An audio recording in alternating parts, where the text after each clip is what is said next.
Hello everyone.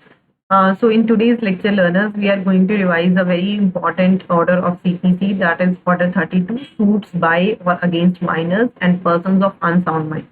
So this order is important for your preliminary exam as well as for your mains exam also.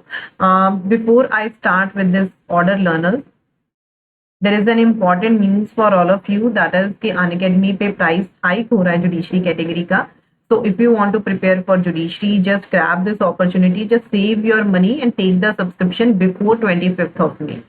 So you can just see how much money you can save by using this code. अगर आप ये code use करते हो तो आपको ये बहुत कम price पे जो है अनअकैडमी का सब्सक्रिप्शन मिल जाएगा. बैच स्टार्टिंग, ये बैच स्टार्ट हो रहा है आराम comprehensive judiciary batch 25th of मई से 12 मंथ्स का ये बैच है.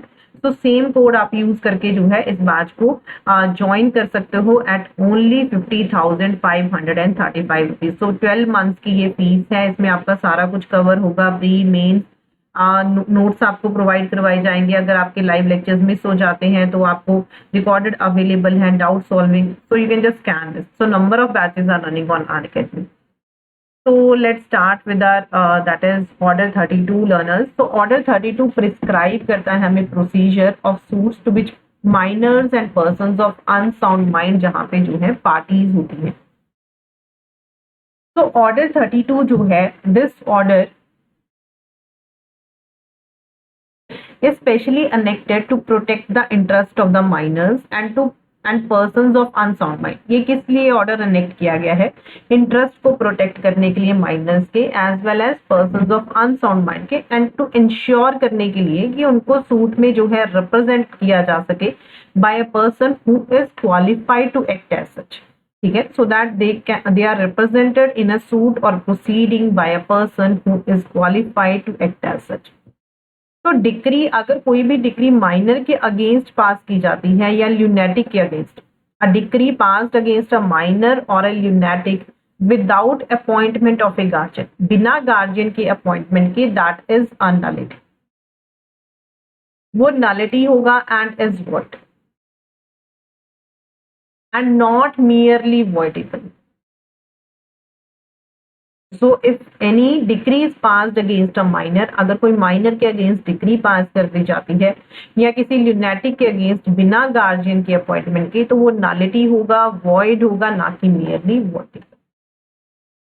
Now what is the procedure regarding this? So this says कि every suit by a minor shall be instituted in his name by a person who is called as the next friend of the minor.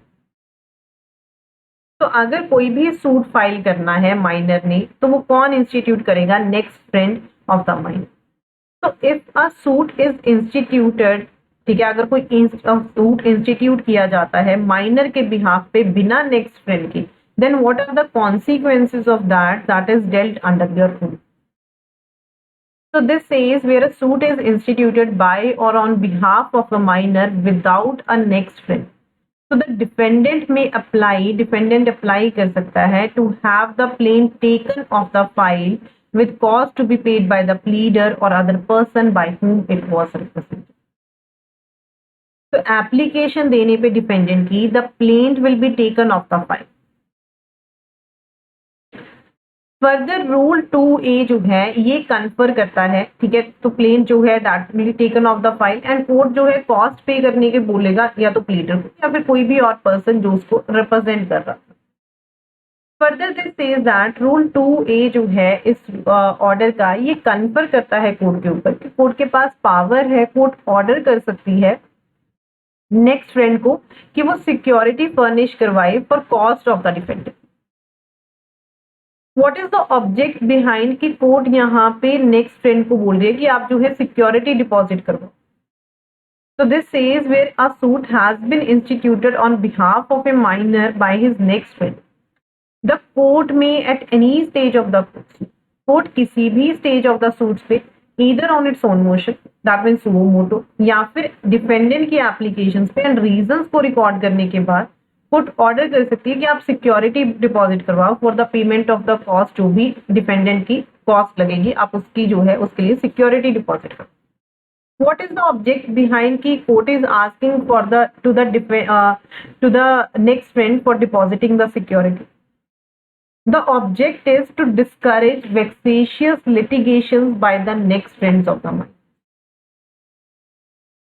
Discourage करने के लिए so that वेक्सेशियस litigations ना file हो सके dependent के against, next friend of the minor file ना कर सके, इसलिए ऐसा प्रोवाइड किया गया.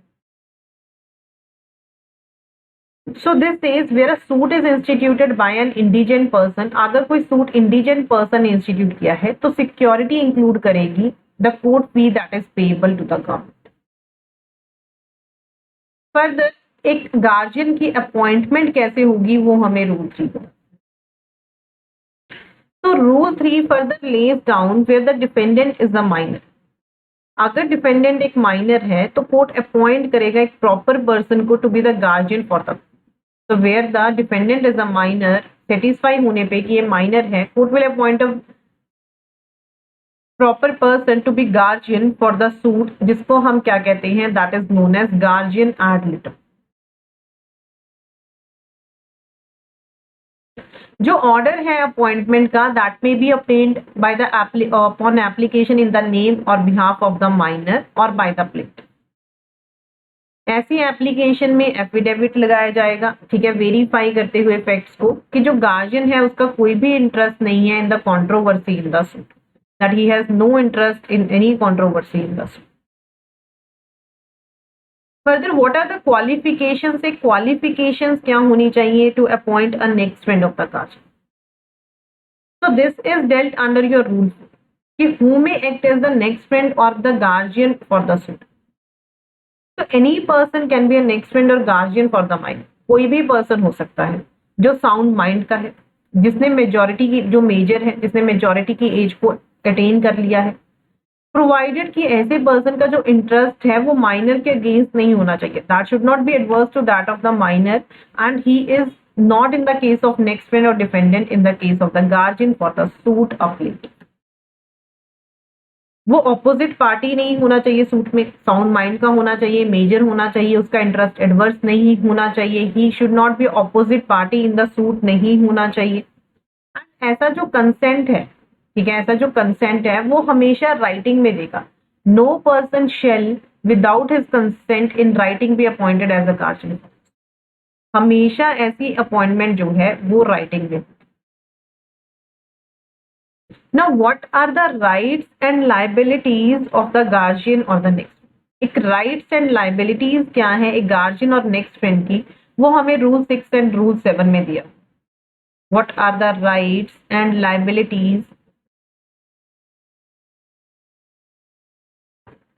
of the guardian or the next friend? Rule 6 and 7 provides that no next friend or guardian for the suit shall without the leave of the court. ये कहता है कि कोई भी नेक्स्ट फ्रेंड या गार्जियन बिना कोर्ट की परमिशन के वो मनी नहीं रिसीव कर सकता है या कोई भी movable property on behalf of the minor, either by way of compromise और अंडर अ डिक्री और order in favour of the minor. तो अगर कोई नेक्स्ट फ्रेंड या गार्जियन है, ठीक है, where the next friend guardian has not been appointed or declared by the competent court to be the guardian of the property of the minor, तो जो ऐसा पर्सन है the court shall if it grants him leaves to receive the money. अगर court को लगता है कि court को अगर लगता है कि this is sufficient to protect the property from waste and ensure its proper application, then the court can grant him. Otherwise this is कि वो बिना कोर्ट की परमिशन के ऐसा नहीं कर सकता है. अगर उसको ऐसा करना है then he needs to take the permission of the court, provided this further says that court reasons को रिकॉर्ड करने के बाद डिस्पेंस कर सकता है with such security while granting leave to the next friend. Where a next friend और guardian is the manager of the Hindu undivided family और is the parent of the money. Further rule 7 says that कि कोई भी next friend या guardian suit में बिना court की permission के वो किसी एग्रीमेंट में एंटर नहीं कर सकता या किसी कॉम्प्रोमाइज में माइनर के बिहाफ पे. So no next friend or guardian for the suit without the leave of the court can enter into any agreement or compromise on behalf of the minor with reference to the suit in which he acts as a next friend or guardian. This further says that कि अगर कोई application है, ठीक है, permission के लिए लगाई जाती है, उसके साथ एक एफिडेविट लगाया जाएगा, एफिडेविट नेक्स्ट फ्रेंड का या गार्जियन का। एंड अगर माइनर को प्लीडर रिप्रेजेंट कर रहा है तो एक सर्टिफिकेट देगा प्लीडर कि ऐसा जो एग्रीमेंट है या कॉम्प्रोमाइज है वो माइनर के बेनिफिट के लिए, that this is for the benefit of the minor. This further says that provided that की जो ओपिनियन एक्सप्रेस किया गया एफिडेविट में या सर्टिफिकेट में, that shall not prohibit the court, वो कोर्ट को प्रोहिबिट नहीं कर सकता। कोर्ट एग्जामिन करेगा कि क्या ये एग्रीमेंट जो कॉम्प्रोमाइज प्रपोज किया गया whether this is for the benefit of the minor और not, because the ultimate what the court always sees is what is in the welfare of the minor. तो any such agreement, कोई भी अगर ऐसा agreement, we have seen कि court की permission लेनी पड़ेगी। अगर कोई भी ऐसा एग्रीमेंट या कॉम्प्रोमाइज एंटर किया जाता है बिना कोर्ट की परमिशन के, then that shall be voidable against all the parties other than the minor. So therefore it is good unless the minor chooses to avoid it. But once it is avoided by the minor, अगर एक बार minor उसको avoid कर देता है, it ceases to be effective as regards the other parties also. So this is what is given under your rule 6 and 7 regarding the rights and liabilities of the minor. Next is that is the retirement of next friend. A next friend cannot retire. एक next friend retire नहीं हो सकता है without first procuring a fit place to be put in his place and giving security for the cost already incurred. तो अगर next friend को retirement लेनी है वो अपनी जगह पे किसी फिट पर्सन को जो है अपॉइंट करेगा। ऐसी जो एप्लीकेशन है वो एक एफिडेविट के साथ लगाई जाएंगी regarding the fitness of the person proposed and that की ऐसे पर्सन का कोई भी इंटरेस्ट नहीं है जो माइनर के against.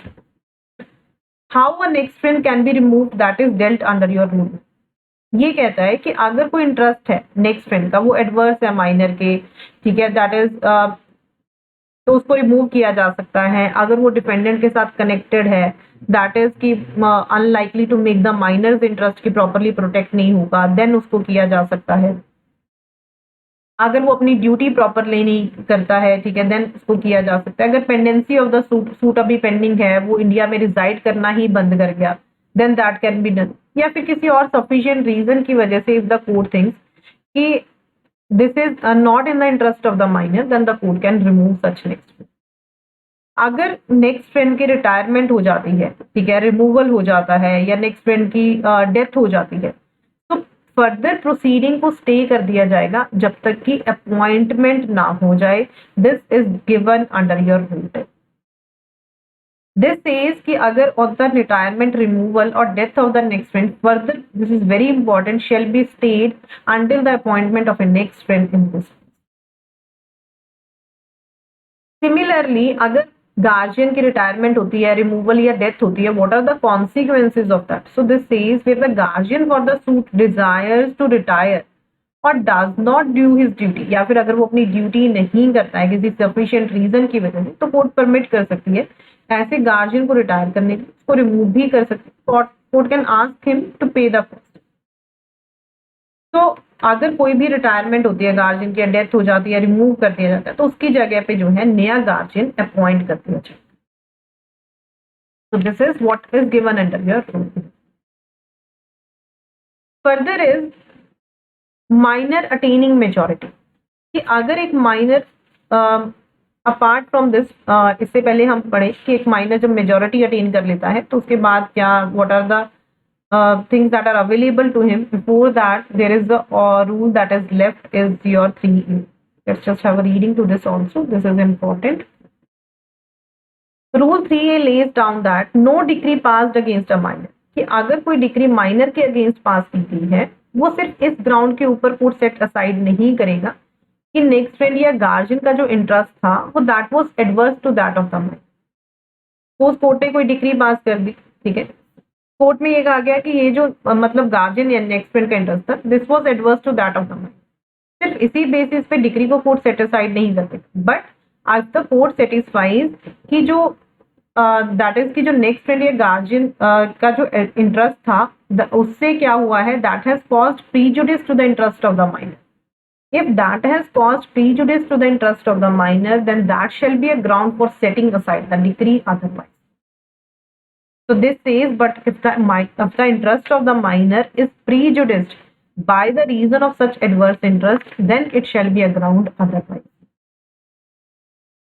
Now, on attaining the age of majority, एक minor plaintiff के पास क्या options हैं what he can adopt, that is given under the rule 12.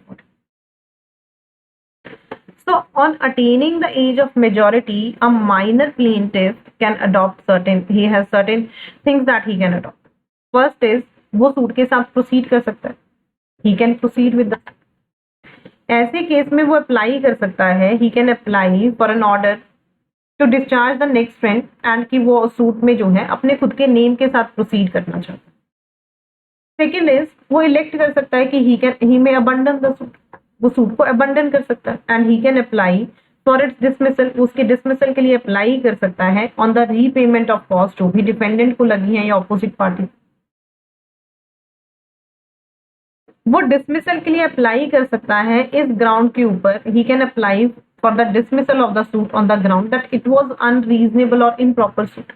A minor on attaining majority, ठीक है, can apply that it was unreasonable और improper suit.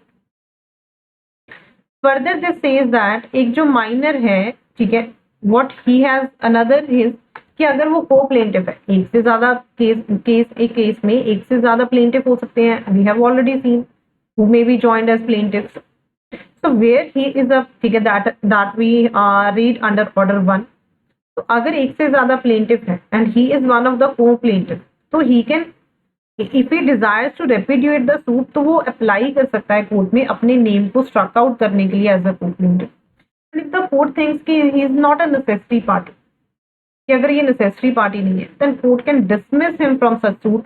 ठीक है, court बोल सकती है कि उसको कॉस्ट पे करने के लिए जो भी लगेंगी तो court can ask. Notice serve किया जाएगा नेक्स्ट फ्रेंड को प्लेंटिफ को एंड डिफेंडेंट. जो भी कॉस्ट है दैट विल बी बेयर. अगर नेसेसिटी पार्टी है तो कोर्ट उसको डायरेक्ट कर सकते हैं कि इसको डिफेंडेंट बना दिया. So these are the options that are available to the minor on attaining majority. So we have seen what these are the important rules. This is your order that is 32. जितने इसके important rules थे from where the question is asked. So mains में आपको इसका procedure आ सकता है proper. And in pre में number of questions बनते हैं आपके rules में से, ठीक है, number of questions आते हैं.